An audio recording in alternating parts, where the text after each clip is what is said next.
Hello everyone, welcome back to my channel. আজকে আমি তোমাদের জন্য নিয়ে এসেছি বিস্কুট দিয়ে কেকের একটা রেসিপি।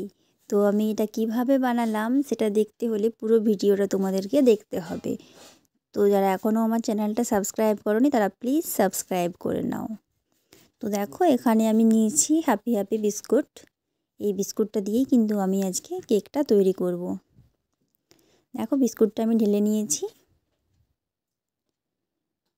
তো তোমাদের যেমন কোয়ান্টিটি দরকার তোমরা সেরকমই দেবে। এখানে আমি নিয়েছি চিনি। এরপর চিনিটা আর বিস্কুটটা আমি গুঁড়ো করে নেব। দেখো, বিস্কুটটা আমি গুঁড়ো করে নিয়েছি। এরপর আমি চিনিটা যেটা আছে সেটাও গুঁড়ো করে নেব। তো দেখো, চিনিটাও আমি গুঁড়ো করে নিয়েছি। এখানে নিয়েছি আমি ভ্যানিলা এসেন্স আর ইনো। তো দেখো, এখানে একটা বাটি নিয়েছি। এরপর আমি বাটিতে সব উপকরণগুলো একটা একটা করে দেব। প্রথমেই দিয়ে দিলাম বিস্কুটের গুঁড়োটা। বিস্কুটের গুঁড়োটা দেওয়ার পর এর মধ্যে আমি দেব কিছুটা পরিমাণ দুধ। একটু একটু দুধ দিয়ে আমি কিন্তু এটা মাখতে থাকবো। একবারে কিন্তু বেশি দেওয়া যাবে না। তো দেখো, ভালো করে আমি এটা মিশিয়ে নিয়েছি। এরপর এর মধ্যে দিয়ে দিচ্ছি আমি চিনি গুঁড়োটা। বিস্কুট তো এমনিতেই মিষ্টি, তো তোমরা একটু চিনিটা ভালোভাবে দেবে। তো দেখো, এরপর আমি চিনি গুঁড়োটার সাথে বিস্কুটের গুঁড়োটা খুব ভালোভাবে মিশিয়ে নিচ্ছি। তো মেশানো হয়ে গেছে আমার। এরপর আমি এর মধ্যে দেবো কিছুটা পরিমাণ ভ্যানিলা এসেন্স। দিয়ে দিলাম, মিক্স করে নিলাম এটাকে ভালোভাবে।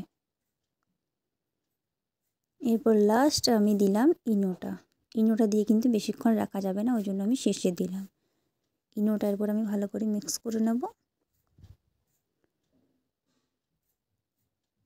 মিক্স করে নিয়েছি। এরপর এই বাটিটাতে আমি কিছুটা পরিমাণ তেল ব্রাশ করে ব্যাটারটা ঢেলে দিলাম। এরপর কাজু কিশমিশ দিয়ে আমি ভালো করে দিয়ে দিয়েছি, একটু সাজিয়ে নিয়েছি। এরপর বাটিটা একটু নড়িয়ে দিতে হবে। তো দেখো, এখানে আমি কড়াই দিয়ে দিয়েছি গরম হতে। কড়াই একটা স্ট্যান্ড দিয়েছি। এরপর এর মধ্যে আমি ব্যাটারটা দিয়ে দেবো। এরপর একটা ঢাকা দিয়ে দেবো। ঢাকা দিয়ে দিলাম। তো দেখো বন্ধুরা, মোটামুটি 8 ঘন্টা পরে কেকটা তৈরি হয়ে গেছে। এরপর এটাকে আমি ভালোভাবে গার্নিশিং করে নেব। তো দেখো, তৈরি হয়ে গেছে আমাদের আজকের রেসিপি বিস্কুট দিয়ে চকলেট কেক। তো তোমাদের রেসিপিটা কেমন লাগলো অবশ্যই তোমরা আমাকে কমেন্টসের মাধ্যমে জানাবে। আর আমি বলবো রেসিপিটা তোমরা অবশ্যই বাড়িতে একবার ট্রাই করো। আশা করছি সকলেরই খুবই ভালো লাগবে, আর বাচ্চাদের তো বিশেষ করে খুবই এটা পছন্দ করবে বাচ্চারা। ভিডিওটা ভালো লাগলে অবশ্যই একটা লাইক দেবে। এরকমই আরও নতুন নতুন ভিডিও পাওয়ার জন্য কিন্তু তোমাদেরকে আমার চ্যানেলটা অবশ্যই সাবস্ক্রাইব করে আমার পাশে থাকতে হবে।